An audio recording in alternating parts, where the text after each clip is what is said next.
Gadão! Canal do Boi de novo, velho. Isso é gado demais. Vamos assistir outra coisa. Deixa. Aí, ó. Aprende um pouco sobre bomba. Tava querendo aprender a fazer bomba mesmo, velho. Não esse tipo de bomba. Quase todos os processos industriais envolvem o transporte de fluidos, seja para que haja uma reação, a limpeza ou mesmo a realização de algum tipo de trabalho. Normalmente, esse transporte é feito por bombas, mas você sabe o que é uma bomba? Bombas? Acho errado, não gosto de violência. Bomba? Bomba é bom, né? Facilita a vida de todo mundo. Pera, é disso que você tá falando, né? A maior parte do deslocamento de fluidos é feito por bombas. Essas bombas podem ser classificadas de duas formas, as turbobombas ou as de deslocamento positivo, que seriam as volumétricas. O princípio físico que rege o funcionamento de ambas diverge, porém o resultado é sempre o mesmo, que é o próprio deslocamento de fluido. Vamos dar uma olhada.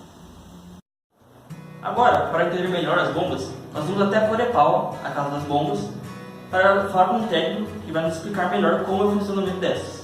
Vamos lá! E fora isso, que essa aqui seria uma bomba para água. Aí você diz, não, mas eu tenho um produto corrosivo lá. Aí você tem que mexer com esse bicho aqui, ó. O reparo dela. O selo tem que ser para aquele produto. Porque a bomba, muitas vezes, é a mesma. A bomba não muda. O que muda é o reparo dela. E toda bomba ela tem que ter um reparo, cara. Quando não selo, aí a gacheta. Por quê?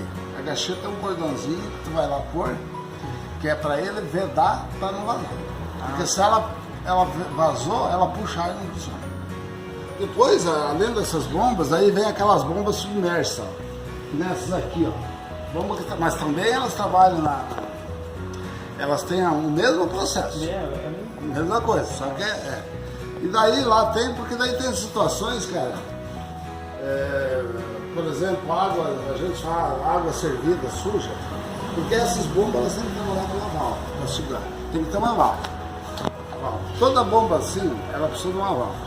Essas aí não precisa. Isso aqui tem que estar lá embaixo. Você vai pôr aqui o cano, o joelho, o cano desce aqui. São vários tamanhos, dependendo do tamanho. Quando chega nisso aqui, você não pode usar assim com partícula, não. Aí a bomba é diferente. Que nem essa aqui, ó. Uma bomba que você não pode ela puxar partícula. Aí essa aqui vai puxar. Tu tá vendo? Ele é aberto. E aqui é um rotor fechado, a gente chama. Se como ele é fechado, ele ia acabar tipo prendendo. Isso aqui se usa bastante irrigação, água limpa, né? Pressão. Você quer girar as pessoas. Aí tu vai ter que água limpa ali. Aqui você tem um dejeto de suínos, por exemplo. Essas aqui são centrífugas, né? São centrífugas. Depois aí nós temos a pistão. Porque ó, chega aquele cara assim e diz, olha cara, eu tenho uma situação aqui, a minha energia é pequenininha, pequena, não tenho como pôr um motor grande, eu tenho que mandar a água a 3 mil metros de distância. E daí como é que tu faz? Aí nós vamos para aquelas bombas dele. Essa é pistão. Essa aí, ó, cara, vai embora. Joga pouco. Mas ela te dá uma resultado. Porque o motor é pequeno, né? Mas isso aí vai embora. Aqui a gente tem, ó, por exemplo, bomba draga. Essa aqui é uma bomba draga, ó. Essa é uma bomba que maior? Você usa para garimpo. Uma bomba dessas aqui. Volume, ó, torre de refrigeração, usa bombas com mais volumes às vezes, né, cara? Daí eu tenho bombas diferentes, ó, por exemplo, essa bomba aqui, ela não tem um rotor um atrás do outro, ela tem um virado pro outro, sabe? Então, uma bomba já é diferente, cara. Então, você consegue, às vezes, obter bastante pressão. Tem N engenheiros que produzem bombas hoje, né, cara? Então, fazem desenhos diferentes, né, cara? Então, ó, eu tenho aquela bomba lá no fundo, lá, ó, produto químico. Daí ela já tem soda. que já tem que ser específica para não correr corrosão nem nada dessas coisas, né? É, específica. Formol, você pode mandar com aquela bomba lá. Aquele rotor fechado que tu viu antes lá, vai dentro dessa bomba aqui, para irrigação, para mais pressão e para água limpa isso aqui. Se tu quiser dar uma olhadinha ali dentro como é que é o rotor, você vai ver como é que é o rotor dessa bomba aí. É um rotor diferente. Bem diferentão, mas é tipo reto assim. Isso. Não é curvadinho. Acho que nunca vi desse jeito assim. Quando você tem uma coisa muito pastosa, muito fibrosa, você não quer que ela enrole, né? Então é um rotor assim que usa. Existe outro tipo de rotor helicoidal, que você não danifica a partícula que você manda. Então você... Isso. Tipo uma rosca sem fio. Você consegue mandar, por exemplo, uma fibra de grama, por exemplo, sem machucar ela. Então tem também as bombas mancais. Então, por exemplo, esse mancal aqui, que está aqui, é uma bomba que está lá no corpo de bombeiros, no caminhão do corpo de bombeiros. Um mancalzinho igualzinho desse que está lá no caminhão deles. Lá. É para poder apagar incêndio. O mancal, apesar de ser pequeno, esse motor ele requer 40 CV de potência, por causa do rotor que está dentro, para dar uma pressão bem alta. Então uma bomba dessa aqui, na faixa aí de 85 a 100 MSA que ela dá. Nossa. MSA que é o método de água. Bom, então o funcionamento é simples. Essa aqui também é uma bomba de esterco, que tem o rotor aberto, que você usa em carreta ambulante. Aí você coloca na sua carreta e você toca no trator ela, né? E outro é esse aqui. Esse aqui foi a primeira bombinha assim que chegou na região. Esse aqui é o carneiro hidráulico, o burrinho que eles chamam. Ele funciona sozinho, com a queda d'água.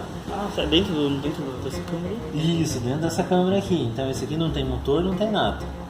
Então normalmente a turma conhece a roda d'água, que é aquela roda d'água ali. E que você precisa acionar o mecanismo para ela poder jogar água. Sim. Aqui a água passa por ele e a pressão que sobra vai embora. Sobe para sua caixa. Então o que acontece aqui? Entra a água, entra com uma pressão, certa pressão ali, por exemplo, de 1 metro de queda que você coloca dentro dele, ele vai formar uma pressão dentro dessa câmara e ele tem uma válvula ali dentro que vai acionar esse martelo aqui. E aí ele vai jogar 20 metros de altura. E esse aqui é o carneiro industrial. Ele manda de 1 para 20. Existe um que eles montam de plástico. E você coloca essas válvulas ali que a gente viu antes. Você coloca as válvulas, rosqueia um cano de plástico e tal. Mas esse você não consegue atingir de 1 para 20, 1 para 10. Mas... E a manutenção é muito forte, porque a manutenção é muito rápida, porque 1, 2 meses você já tem que começar a trocar a válvula e tal, porque ela gasta, o material é fino. Por exemplo, aqui vai entrar um cano de 40 milímetros aqui. Então um cano de 40 milímetros você vai passar mais ou menos uns 8 mil litros por hora com ele. E aí você vai ter uma saída lá na tua caixa d'água de 500 litros por hora. Ah, tá. Vai entrar tipo 8 mil e vai sair só 500. Pra você atingir essa pressão, sim, tá por 20, né? Então, e aqui o restante que vai sobrar, ele sai por aqui. Cada mão lá e quanto mais altura que você der na entrada, mais altura longe que ele vai mandar. Então se você tiver, por exemplo, 3 metros, ele vai mandar 60 metros de altura. Então, a sucção é 7 metros.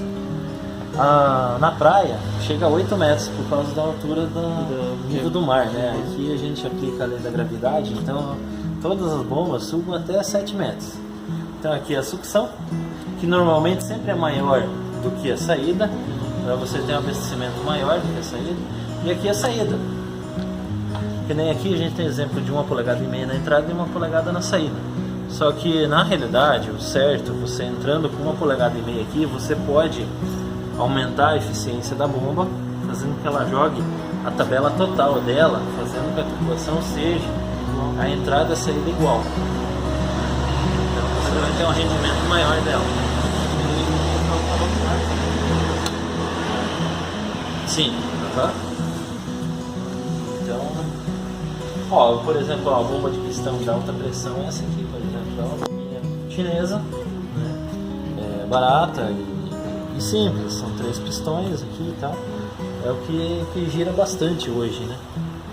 As pistões só tipo, indo pra frente e pra trás, assim, dando volume de ar. Isso, olha lá os pistões. E essas bombas precisam usar pra água mesmo? Na realidade, uma bomba dessa é feito pra você lavar piso, lavar máquina, lavar alguma coisa, né? Pressão, isso. Aí, o que acontece? Se você, às vezes, você tem uma distância muito grande para mandar água e você não tem ali uma disponibilidade de luz, né, você pode usar uma bomba dessas, por exemplo, aqui. Você pode inventar, colocar uma transmissão, colocar uma roda d'água, para você ver como é que é dentro aqui. Agora dá pra chegar.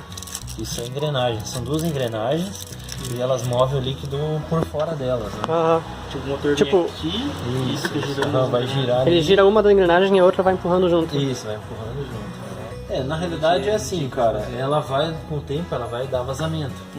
E aí existe o selo mecânico no eixo aqui. E substitui o selo mecânico. Aí tem várias medidas e tem várias especificações, que nem o chefe falou antes, que você, depende do produto que você vai mandar, você vai ter que colocar um selo mecânico de acordo com o produto.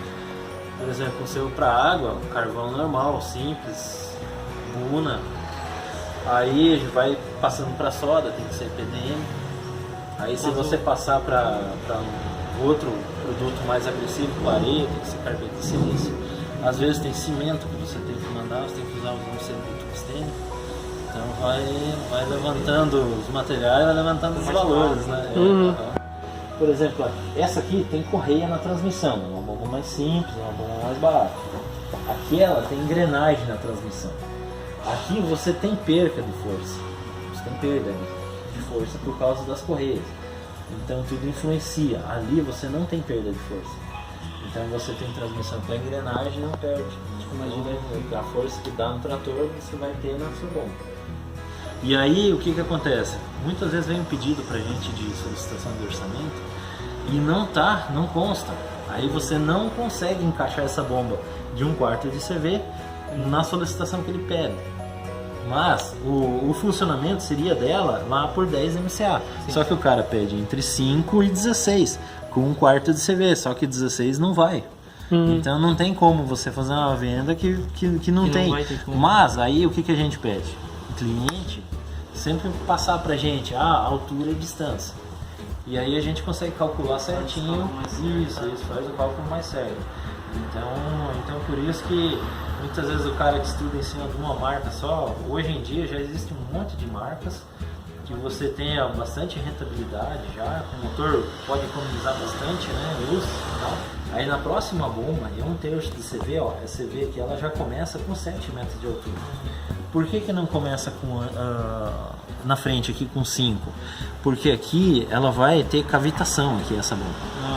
Então ela vai destruir com o tempo, vai destruir o rotor dela. Ela vai formar ar falso. Porque o que ela está pedindo? Ela está pedindo peso para ela poder funcionar melhor. Isso, funcionar melhor, para ela poder ter a amperagem normal do motor. Então, e ela vai atingir uma distância, ó, até 18 MCA já.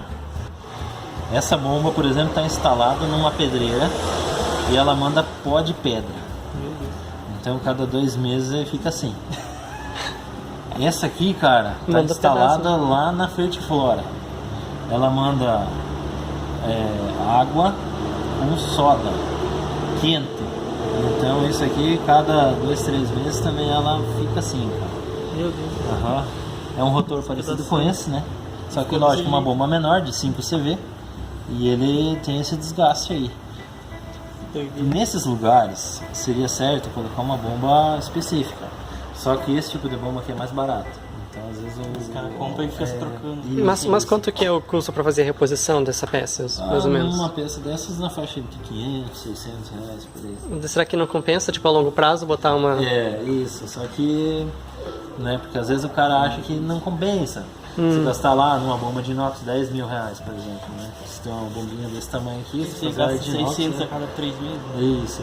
Então, essa tampa aí, ó, é assim. Depois tem esse tipo de modelo aqui. Uma bomba dessas, você tem uma bomba de 1 rotor com uma pressão de uma bomba de 7 rotores. Ela forma bastante pressão, só que baixa o volume. O volume dela baixa. Então, o que acontece? Ela é uma bomba normal, ela tem a entrada de água normal, que nem as outras, só que na frente dela tem um injetor, tem um bico, um Venturi aqui na frente. E aí ele vai fazer circular essa água ali dentro e vai fazer com que aumente a pressão. Então ela vai Já vai chegar uma pressão ali. Isso, vai chegar mais pressão. Então você vai circular essa água até ela chegar a uma pressão mais alta. Uma bomba dessa aqui serve com 7 discos. Então aqui você tem menos manutenção. Torneira, abri lá esse dia lá em Esse não é um caso que você Aí eu fui precisa atrás dar de comprar bastante as pressão. peças, só que não acha as peças. Ah, mas certas lá, poxa, né? uma bomba de 7 discos, cara, já é uma Aí ele bomba mexeu, que mas você começou a vê vazar e tudo. tal, que você precisa, né? Então aqui você tem a mesma pressão, só que você tem menos manutenção. Tipo, o eixo daquilo lá estourar, quase dá o valor da manutenção de uma bomba dessa. Esse tipo de bomba aqui, não sei se vocês já viram lá, esse tipo de bomba é uma bomba vibratória. Não, essa eu não vi, não. É da Nauge, ela tem 340 watts, mas ela tem uma membrana dentro aqui, que quando o motor são 2 bobinas que tem aqui dentro. Ele é com bastante fio, né, que vai dentro aqui, e daí quando você coloca na energia, ele vira um ímã, ele fica magnético. Aí em cima dele aqui tem uma membrana que bate. E essa membrana então fica, o ímã vai puxando a membrana, isso, e aqui tem uma outra membrana que daí faz a água entrar, e aqui tem uma válvula que não deixa a água retornar e daí a água tem que sair por cima. Por cima. É uma bomba vibratória, funciona bem, ó, esse aqui que vai lá dentro, ele vai lá dentro, então esse aqui é borracha.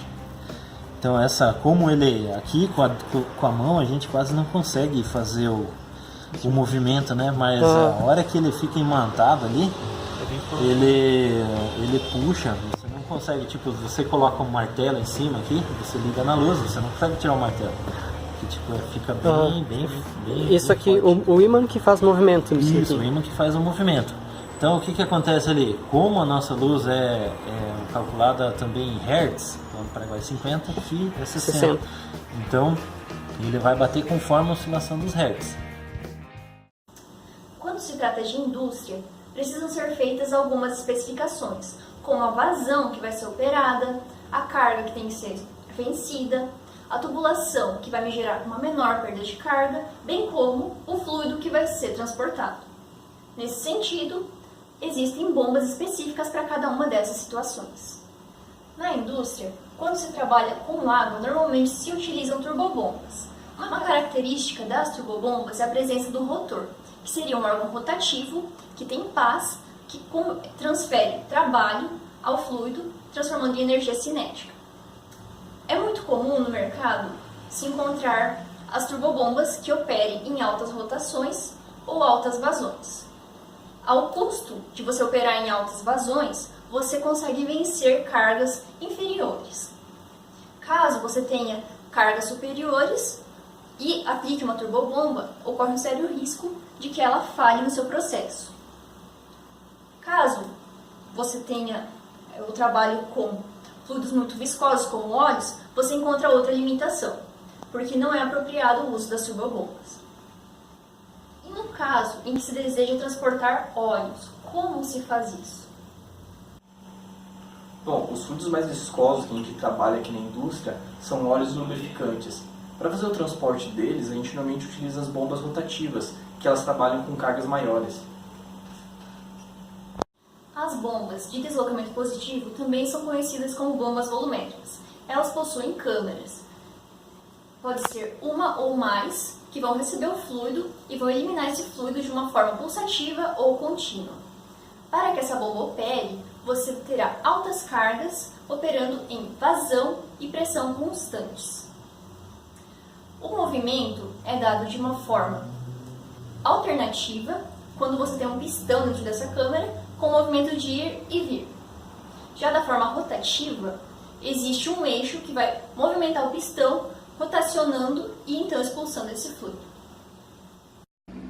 Aproveita o intervalo e fazer uma pipoca pra mim. Beleza. Olá, meu nome é Bruno Chafariz. Por mais bombas e umas horas mais felizes, volte. Meu Deus, rapaz. Que foi isso? Pra que fazer isso? Pô, vamos assistir o programa logo então. Bora. Droga. E para transporte de sólidos particulados, como se faz? Frequentemente se utiliza o transporte pneumático, mas você sabe do que se trata? Transporte pneumático é o que tem pneu, né? Ah, eu ando de ônibus todos os dias. Transporte? Transporte é bom pra todo mundo, né?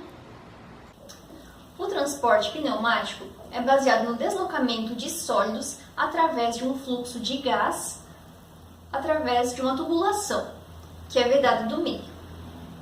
Para compor o sistema de transporte pneumático, inicialmente tem-se uma introdução do material, que pode ser através de um tubo de Venturi. Na sequência, você tem um gerador de movimento para o ar, que pode ser um soprador. Na sequência, se utiliza um separador dos produtos que você está transportando. E, por fim, a tubulação, que vai interligar o começo ao final do seu sistema. A gente pode observar esse sistema pelas imagens. Mas como ocorre a movimentação das partículas? O transporte pneumático vai depender das características de fluidização do meio. O leito fluidizado acontece quando o peso aparente das partículas, por unidade de volume, se iguala à força irresistível. Mas só isso não é bastante para realizar o transporte. A gente precisa que a velocidade de escoamento seja maior que a velocidade máxima de fluidização, ou seja, que ela se iguale à velocidade terminal das partículas. Somente a partir disso que a gente vai ter o início do transporte pneumático. O leito fluidizado pode desenvolver diferentes regimes, e eles vão depender das características do particulado, das características do fluido e das condições de operação. Inicialmente, logo depois que o leito atinge o estado de fluidização, ou seja, quando a velocidade de escoamento atinge uma velocidade mínima de fluidização, a gente vai ter o regime homogêneo, no qual as partículas se movem livremente, sem aglomerações, de forma aleatória. A porosidade do leito vai ser um pouco maior que a porosidade do leito fixo, bem como o seu comprimento. Em seguida, se a velocidade do escoamento for aumentada, a gente pode chegar a um regime borbulhante. Nesse regime, começam a ocorrer pequenas aglomerações de partículas em formações de bombas, que no seu rompimento provocam pequenas variações de pressão. A porosidade e o comprimento do leito vão continuar aumentando. Se nós aumentarmos ainda mais a velocidade do nosso escoamento, a gente vai conseguir chegar num regime turbulento. Nesse regime, as bolhas formadas pela aglomeração de partículas começam a ser tão grandes quanto o diâmetro da nossa tubulação. O comprimento do leito e a sua porosidade vão ser maiores ainda.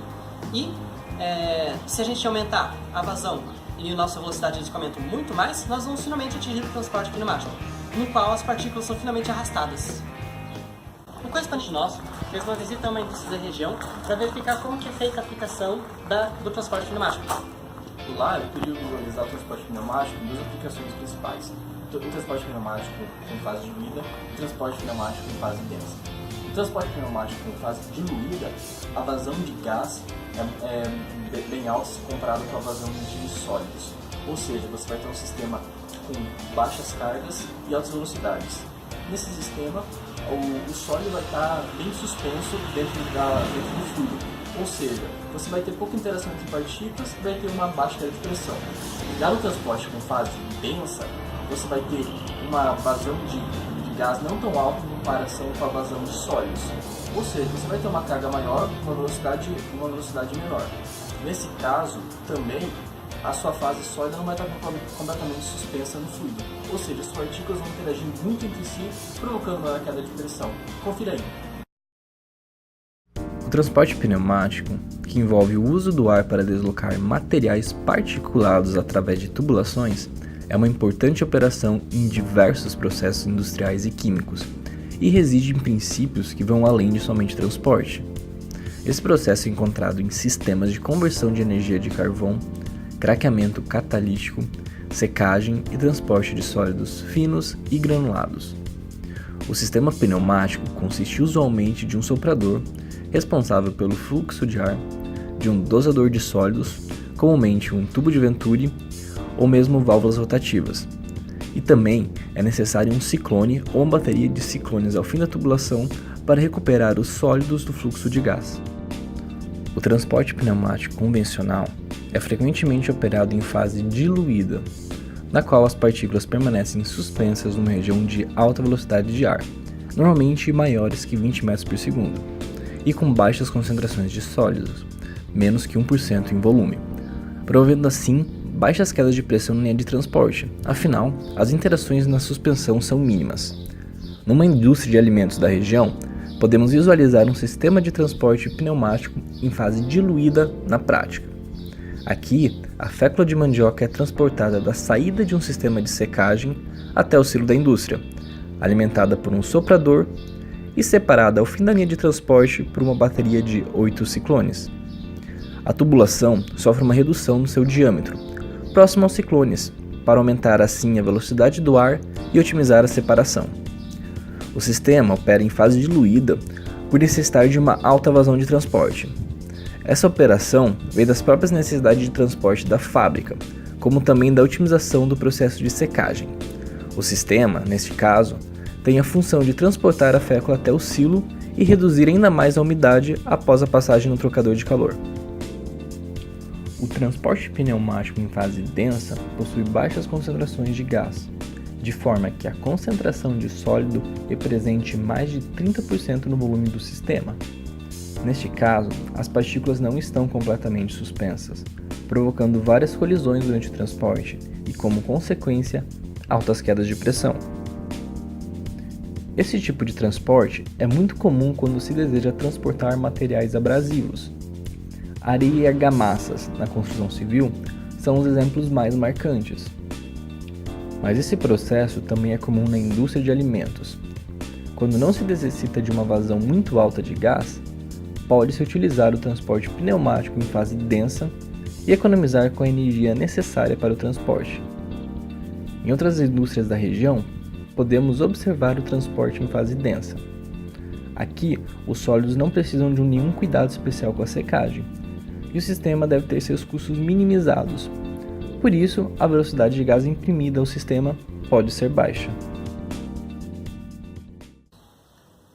O sistema de transporte pneumático busca operar de uma forma limpa, eficiente e segura, além de outras vantagens, como a uniformidade no produto obtido, a versatilidade em se aumentar o projeto futuramente, a diminuição do custo com mão de obra, porque o processo passa a ser automatizado, a redução do custo com manutenção, porque tem menos peças soltas, ainda teria a diminuição da emissão de poeira e outros contaminantes, a utilização de um espaço diminuto, que é próprio para áreas congestionadas, e ainda se tem o acesso para áreas menos acessíveis, por exemplo, em silos.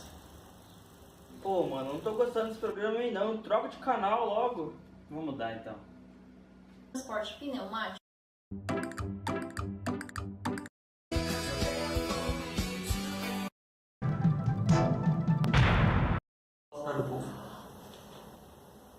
Muito obrigado, senhor candidato.